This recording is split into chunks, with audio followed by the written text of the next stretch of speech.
ஓம் சாந்தி. VK. Surajbhai அவர்களின் தாரணை வகுப்பு, ஜனவரி 5, 2025. நாம் பிரம்மா பாபாவை பின்பற்ற வேண்டும். எப்படிப்பட்ட உயர்ந்த கர்மங்களை அவர் செய்தாரோ, எந்த அளவிற்கு அவர் சுறுசுறுப்பாக இருந்தாரோ, எப்படி அவரது வாழ்க்கையில் கவனக்குறைவிற்கும் அலட்சியத்தன்மைக்கும் இடமே இல்லையோ, அவ்வாறே நாமும் ஆக வேண்டும். உயர்ந்த தவம் செய்வதற்கு இது பரம அவசியமாகும். நாம் எப்போதும் சுறுசுறுப்பாக இருக்க வேண்டும். உயர்ந்த கர்மங்களை செய்வதற்கும் உயர்ந்த முயற்சி செய்வதற்குமான தூண்டுதல் உள்ளுக்குள் இருந்து கொண்டே இருக்க வேண்டும். ஈடுபாடு இருக்க வேண்டும். பிரம்மா பாபா அசரீரி தன்மையினை மிக நன்றாக பயிற்சி செய்திருந்தார்.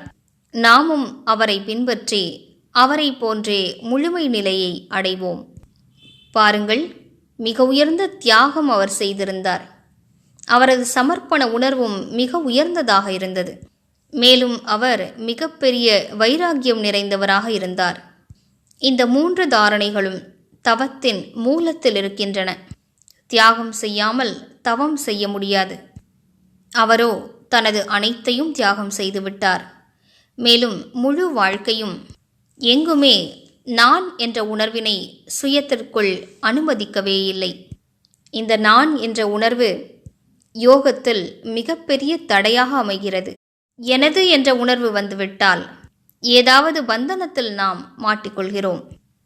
ஆனால் இந்த இரண்டையும் தியாகம் செய்யக்கூடிய ஆத்மா சகஜமாகவே பந்தனங்களிலிருந்து விடுபட்டு விடுகிறார். எனவே பாபாவை போன்ற தியாகம் மற்றும் சமர்ப்பண உணர்வு நமக்கு இருக்க வேண்டும். அவர் தனது சொத்துக்கள், செல்வம் அனைத்தையும் தியாகம் செய்து விட்டார் என்பது மட்டுமல்ல. ஆனால் அது கூட பெரிய விஷயம் அல்லவா? நாம் அனைவரும் அப்படிப்பட்ட விஷயத்தை செய்ய முடியவதில்லை. ஆனால் அவர் செய்தது வெறும் செல்வத்தின் தியாகம் மட்டுமல்ல. அவர் முழுவதுமாக அனைத்தும் தந்தையுடையது என்று அர்ப்பணித்து விட்டார். மனதினால், புத்தியினால், எண்ணங்களால் பாபாவின் மீது முழுவதுமாக அர்ப்பணமாகி விடுவது. தான் இருக்கும் வீட்டை தனது வீடாக நினைக்காமல் பகவானுடைய யஜ்யமாக்கி விடுவது. சித்தத்தில் ஒவ்வொரு காரியமும் பாபாவுக்காக செய்வது. இதுவே சமர்ப்பண உணர்வாகும். சித்தத்தில் ஆழமாக பதிய வைத்துக் கொள்வோம், பாபா, எனது ஒவ்வொரு காரியமும் உங்களுக்காகவே.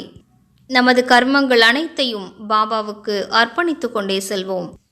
தனக்காக என்று எந்த காரியத்தையும் செய்யக்கூடாது. ராஜயோகம் என்றால் என்ன என்று பாபா ஒரு முறை மிக அழகான விளக்கத்தை கூறியிருந்தார். அது பிரம்மா பாபாவின் வாழ்க்கையில் தெளிவாக வெளிப்பட்டது. ராஜயோகம் என்றாலே எனது என்று எதுவும் இல்லை. அவ்வாறே நாமும் சமர்ப்பண உணர்வை கடைபிடித்து பாபாவை போன்றே அனைத்தும் உங்களுடையது என்று ஆக்கிவிடுவோம். மிகுந்த அழகான எண்ணத்தை உருவாக்குவோம். எனது ஒவ்வொரு எண்ணமும் உங்களுக்காகவே. எனது ஒவ்வொரு எண்ணமும் பகவானுக்கு போக அர்ப்பணிக்கும் அளவிற்கு உயர்ந்ததாக இருக்க வேண்டும். எனது ஒவ்வொரு எண்ணமும் பகவானுக்கு பிடித்தமானதாக இருக்க வேண்டும். எனது ஒவ்வொரு எண்ணத்தாலும் நேர்மறையான சக்தி வெளிப்பட வேண்டும். அப்படிப்பட்ட எண்ணங்கள் உலகிற்கே நன்மை அளிக்கக்கூடியவையாகும். எனவே நாம் பாபாவை பின்பற்றி பாபாவை போன்றே ஆழமான தவத்தில் ஈடுபடுவோம். பிரம்மா பாபாவின் கடைசி வருடங்களில் முற்றிலும் நிரந்தர யோகியாக அவர் திகழ்ந்தார். அனைத்து விதமான எண்ணங்களும் முடிவடைந்து வெறும் பாபா பாபா என்பது மட்டும்தான் அவரது சித்தத்தில் இருந்தது. பாபாவிலேயே அவர் மூழ்கிவிட்டார். அவரை பார்த்தவர்களுக்கு நிராகார சிவ பகவான் எப்போதும் அவரது உடலில் வீற்றிருப்பதாக தோன்றியது. ஆனால் உண்மையில் சிவபாபா முழு நேரமும் அவரது உடலில் இல்லை. ஆனாலும் பிரம்மா பாபாவின் நிராகார நிலையின் பயிற்சியானது சிவ தந்தைக்கு சமமானதாக ஆகிவிட்டிருந்தது. அவருக்கும் பரமாத்மாவிற்கும் இடையே எந்த ஒரு வித்தியாசமும் இல்லாமல் போனது. நிரந்தரமாக அவரில் சிவ தந்தை வெளிப்பட்டார். எனவே இன்று நாமும் அவ்வாறு பயிற்சி செய்வோம். பாபாவின் சக்திகளின் கிரணங்கள் என் மீது பொழிந்து கொண்டிருக்கின்றன. இது மிக அழகான அனுபவமாகும். மேலிருந்து பாபாவினுடைய சக்திகளின் மழை என் மீது பொழிந்து கொண்டிருக்கிறது. இவ்வாறு பயிற்சி செய்வதோடு பிரம்மா பாபாவையும் பின்பற்றுவதில் கவனம் வைப்போம். ஓம் சாந்தி.